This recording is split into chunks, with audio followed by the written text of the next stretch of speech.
Você olha para a esquerda, tem Alexandre de Moraes. Você olha para frente, tem a Janja. Basicamente, a gente se sente completamente impotente perante a tudo que está acontecendo. E vamos lá. Você não precisa gostar do Bolsonaro, você não precisa ter feito campanha para ele, ser bolsonarista, nada disso. Mas o que eu vou dizer agora não é para quem concorda com ele, mas para você que talvez não está entendendo o que está acontecendo. Afinal de contas, o que tem a ver Bolsonaro Moraes com a sua vida? Eu vou te explicar. Basicamente, nós temos hoje um cenário em que um ex-condenado é presidente da República e um ex-presidente da República pode se tornar um condenado. E mesmo que você tenha suas divergências com o Bolsonaro, vai aqui alguns pontos para você pensar. Não precisa concordar não, mas pensa aí. Ele nesse momento está proibido de falar com embaixadores, proibido de usar rede social, sofreu busca e apreensão na sua casa, encontraram aí incríveis $14 mil, usando tornozeleira eletrônica e é obrigado a ficar em casa do 19 às 7 horas da manhã. E está proibido de falar com o próprio filho, Eduardo. Aí vem os meus pontos. Alguém que roubou a INSS, que foram bilhões, está usando tornozeleira eletrônica? Você já viu algum traficante, estuprador, alguém aí que roubou bilhões às estatais, ficando impossibilitado de conversar com o seu próprio filho? Ou seja, o script é o mesmo. E quando você entender que nós não estamos em uma democracia, você vai entender o porquê o que estão fazendo com o Bolsonaro afeta também a sua vida. Porque, afinal de contas, se eles estão fazendo isso com o ex-presidente da República, o cara basicamente mais popular do Brasil, o que eles não vão fazer com você? Que é digamos, um mero cidadão. Pastor, um estudante, uma pessoa que tem opiniões na rede social, você que é jornalista, empresário, e aí? O que vai acontecer com você? Vamos colocar mais uma vez aqui os pingos nos is. Bolsonaro, como alguns eu ouvi falar aí da esquerda, não está sendo condenado pelo que ele fez na pandemia. Não. Ele não está sendo condenado por corrupção. Não. Ele literalmente está sendo condenado por uma tentativa de golpe. Ele é a pessoa que está despontando nas pesquisas eleitorais como primeiro lugar contra o Lula. Ou seja, será mesmo que eles estão preocupados com a democracia? Pausa. O Lula que recebe ditador aqui no Brasil, como Nicolás Maduro, ou será que eles estão preocupados em tirar a oposição para poder vencer as eleições? Hein? O que você acha? Isso literalmente aconteceu na Venezuela e através do STF, ou seja, a Suprema Corte de lá faz exatamente o que a Suprema Corte daqui está fazendo, especificamente na figura do Alexandre de Moraes. Me parece que no Brasil não tem mais nada mais importante para poder se combater, sei lá, tipo crime organizado. Afinal de contas, Comando Vermelho, PCC e todos os outros que estão aí, estão literalmente destruindo a vida de pessoas, matando, roubando, sequestrando. Mas a preocupação principal da nossa Suprema Corte, nossa Polícia Federal, pelo visto, é uma pessoa que, enfim, tentou dar um golpe lá dos Estados Unidos, em EAD, virtual. Ainda fizeram uma manchete como se $14 mil na casa dele fosse uma coisa, assim, absurda. Ai, bicho, eu sou crente, eu não posso xingar. Mas a vontade que dá de falar, velho, vai pra...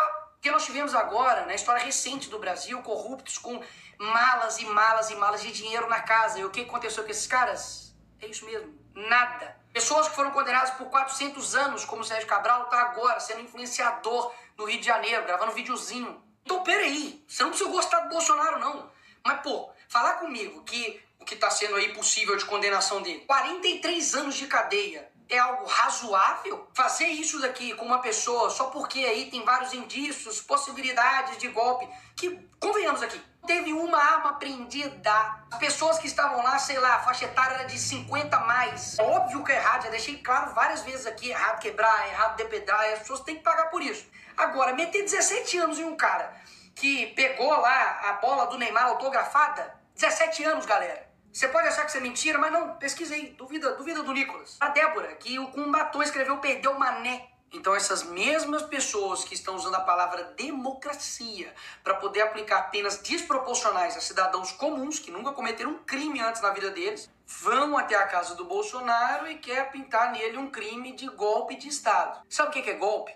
Golpe é lavar dinheiro, é quebrar estatal, é desviar bilhões de reais. Isso sim é golpe. Sabe o que é golpe? É um juiz que não teve uma caramba de um voto, que não é representante de ninguém e não tem legitimidade para poder tomar as decisões, tomar todas as decisões do Brasil. Ou você não sente isso? De que tudo o Alexandre de Moraes decide. E um ponto importantíssimo, tudo isso aconteceu um dia depois do Donald Trump mandar uma carta assinada por ele em apoio ao Bolsonaro, deixando claro que as perseguições, que tudo que está acontecendo com ele é uma injustiça, é caixas bruxas e, obviamente, poxa, estão fazendo isso para poder tirar ele das eleições. E nessa parte, a esquerda me vem com Ai, e a soberania do Brasil, Nicolas? E a soberania do Brasil? Eu concordo que, óbvio, o Brasil precisa, sim, ser soberano. Mas o que soberania significa, criatura? Significa que o país possa ter autonomia sobre suas decisões.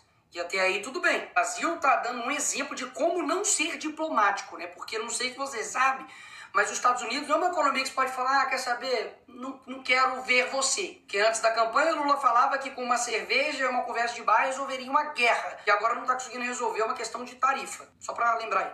Agora, as decisões que os Estados Unidos está tomando nesse momento, ou futuramente possa tomar, como a lei Magnitsky, então até mesmo a taxação que o Trump fez, que no meu vídeo mesmo anterior eu disse que não há o que comemorar, afinal de contas a gente sabe que isso pode sim impactar e muito a nossa economia aqui no nosso país, nada mais está tomando uma decisão de como o seu próprio país irá tratar as questões das importações. Então a narrativa de que isso estaria ferindo a soberania nacional, isso é mais uma narrativa do PT da esquerda. PT esquerda que durante a sua vida inteira mentiu pra você. É o mesmo cara que te prometeu picanha e não entregou nada. Então assim, acreditar em todas as narrativas que a esquerda traz pra você, aí o problema nem é mais a esquerda, meu filho. É o problema é você que acredita nela. Agora, mais uma vez, cá entre nós, vamos recapitular um pouquinho só a história. Lula acabou de pedir pra Cristina Kirchner, que foi condenada por corrupção, a soltura dela. Ele foi lá na Argentina pedir para soltar ela. A Gleisi Hoffmann, que é deputada do PT, não sei se você sabe, mas já foi até a TV árabe para poder pedir para o Lula ser solto. O PT foi em outros órgãos internacionais para poder falar para o Lula ser solto, contra o impeachment da Dilma, e, enfim, fizeram isso milhares de vezes. E aí, no caso deles, é ajuda. Não, nós estamos aqui ajudando. Aí, quando é o Eduardo, aí não. Aí é ataque à soberania nacional, é crime. Peraí. Eles não fizeram isso a vida inteira. E tem tipo de coisa que você tem que ir ver. Coloca aí no Google assim, ó, Foro de São Paulo. Pra ver que desde 1990 os caras estão influenciando externamente todos os países da América Latina e principalmente o nosso país. E uma perguntinha aqui gostosa aí pra você que é de esquerda ou canhotinha.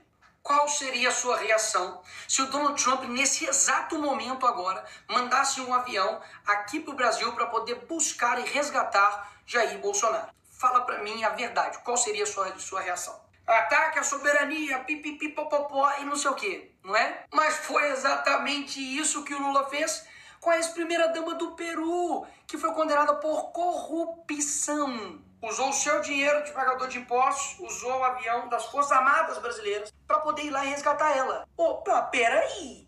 O Lula não tá ferindo a soberania, não? Ou seja, todo o script é o mesmo.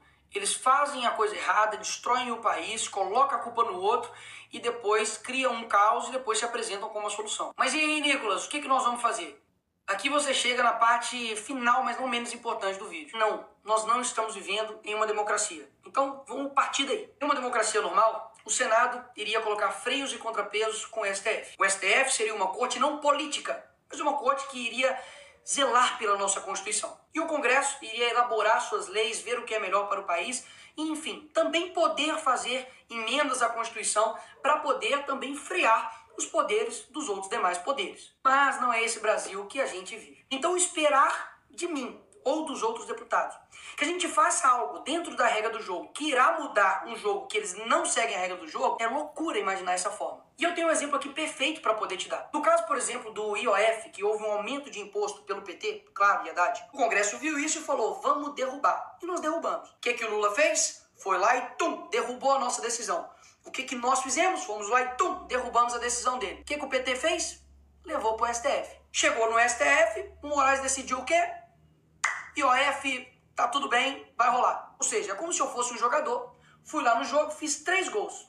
Finaliza o jogo, nós ganhamos a partida, e aí o juiz fala, não, os seus 3 gols não valeu, Nicolas. Na verdade, quando você faz um gol, o gol vai pro outro time. Então, vitória do time contrário. O jogador tem culpa nisso? Ele tem culpa de que um juiz está extrapolando por completo a sua competência? Não é falta de competência, de vontade, nem de garra, nem de luta de nenhum dos jogadores. Basicamente porque nós temos um juiz que tem superpoderes. Rui Barbosa poderia ressuscitar e defender que seja Bolsonaro ou a direita ou o Congresso ou o Parlamento, que não resolveria. Então é isso, Nicolas. Nós temos uma ditadura e lascou. Não. Mas tem uma coisa valiosa que eu aprendi com o Olavo, que é o seguinte. Quando a sua ânsia de agir é maior do que a sua ânsia de entender, a sua ação sempre vai ser incompreensível. Toda tirania, ela vai dobrando a aposta. E eu confesso que eu estou extremamente preocupado com o nosso país. Basicamente, ou vai surgir um novo Brasil, ou a gente vai virar, de fato, Coreia do Norte. O que nós podemos fazer para poder mudar essa situação? O primeiro passo, de fato, é você entender. Entender de que existe uma pessoa, basicamente, que chama-se Alexandre de Moraes, que está desbalanceando a nossa democracia. Então, Nicolas, o que você sugere? Eu confesso que muitas das vezes eu não sei. Mas uma coisa eu sei, que desistir, parar de lutar, parar de falar, parar de gravar vídeo, parar de comunicar com vocês, parar de falar a verdade, isso não é o caminho. Então esse é o primeiro passo de que, da mesma forma como eles não desistem, porque você tem a sensação de que, tipo, eles não param nunca. Um dia isso, um dia aquilo, parece tipo assim, psicopatas no poder. Mas eles não param. E o que geralmente acontece com a gente, que, poxa, são as pessoas que só querem ter um Brasil legal, cara. Só quero ter um Brasil seguro, só quero ter uma economia pujante, só quero ter empresas que funcionem, trabalhadores que sejam respeitados, pessoas que possam viver a sua vida bem, que estejam, trabalhando para o nosso país. Mas existe uma galerinha que não.